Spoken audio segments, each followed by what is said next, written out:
In a small courtroom, one rainy afternoon, an old man stood trembling before the judge. His hands shook, not from fear, but from age. His coat was worn, his shoes barely held together, and his eyes, tired, sad, but still holding a faint glimmer of dignity. He had been caught stealing from a pharmacy.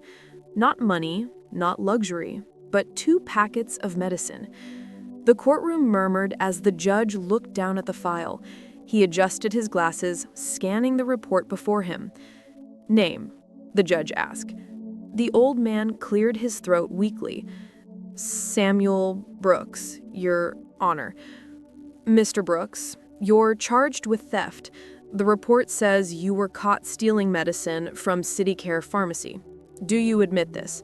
The man nodded slowly. "Yes, sir, I did." "Judge, why did you steal it?" The man hesitated. His lips trembled. "It was for my wife, sir."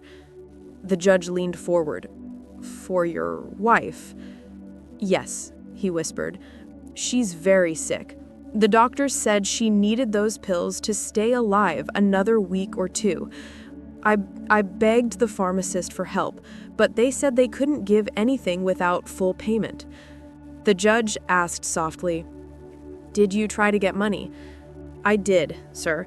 I sold everything I had. My tools, my watch, even my wedding ring. I only needed $18 more, but no one would lend it to me. I couldn't watch her in pain any longer." The courtroom fell silent. The judge looked at the old man for a long time. His eyes flicked down to the file again, and something caught his attention. He asked, "Mr. Brooks, how old are you?" 72, sir." "And your wife's name?" "Clara. We've been married 50 years." The judge leaned back in his chair, exhaled deeply, and said softly, "Tell me, Mr. Brooks, when was the last time you ate?" The old man blinked, confused. "I don't remember, sir." The prosecutor stood up, adjusting his tie. "Your Honor, regardless of his circumstances, theft is still a crime. The law must be upheld. If we excuse one act of theft, others will follow." The judge looked at him quietly and nodded. "You're right, counselor," he said. Then he turned back to the old man. "Mr. Brooks," the judge said, his voice steady, "by the law, you are guilty of theft." The old man closed his eyes. He whispered, "Yes, sir." But then the judge continued, "However, sometimes the letter of the law and the spirit of justice are not the same thing." He stood up from his chair and looked around the courtroom. "This man," he said, "stole medicine not for greed, not for gain, but for love, the kind of love that endures through pain, poverty, and desperation." He turned toward the spectators and continued, voice trembling slightly, "And I ask all of you, who among us can say with certainty that we would have done differently if it were our wife lying at home, dying, while we had nothing left to give?" The courtroom was utterly silent. Some people lowered their heads, others wiped away tears. Then the judge spoke again, his voice softer now. "The theft of medicine is still a crime, yes, but the greater crime is a society that allows a man who worked his whole life to reach this point." He paused, his voice breaking slightly. "I cannot in good conscience send this man to jail." He reached into his robe pocket, pulled out his wallet, and placed a $100 bill on the table. "I will pay the fine on his behalf," he said. "But that's not all."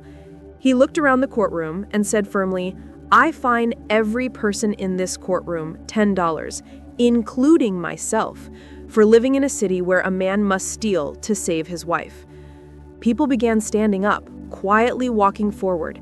Some placed money on the clerk's desk, others slipped notes toward the old man. The prosecutor himself, speechless, pulled out his wallet and added to the pile. By the time the court session ended, $1,500 had been collected, enough not just for the medicine, but for months of care. The old man couldn't stop crying. His hands trembled as he tried to speak. "Your Honor, I don't know how to thank you." The judge smiled faintly, eyes glistening. "Just promise me one thing. Take care of Clara. She deserves to grow old with you." The old man nodded, tears streaming down his cheeks. As the old man was helped out of the courtroom, the judge quietly turned his chair away. The room was almost empty when the clerk noticed him wiping his eyes. That day, the judge, who had spent decades delivering verdicts, finally broke down in court. Because justice isn't just about law, it's about humanity. And sometimes the greatest act of justice is compassion in the face of pain. If this story touched your heart, don't just scroll away. Hit the like button to spread this message of compassion. Share it with someone who still believes there's goodness left in the world. And subscribe for more real, emotional stories that remind us what it truly means to be human. Because sometimes, one story can change the way we see justice forever.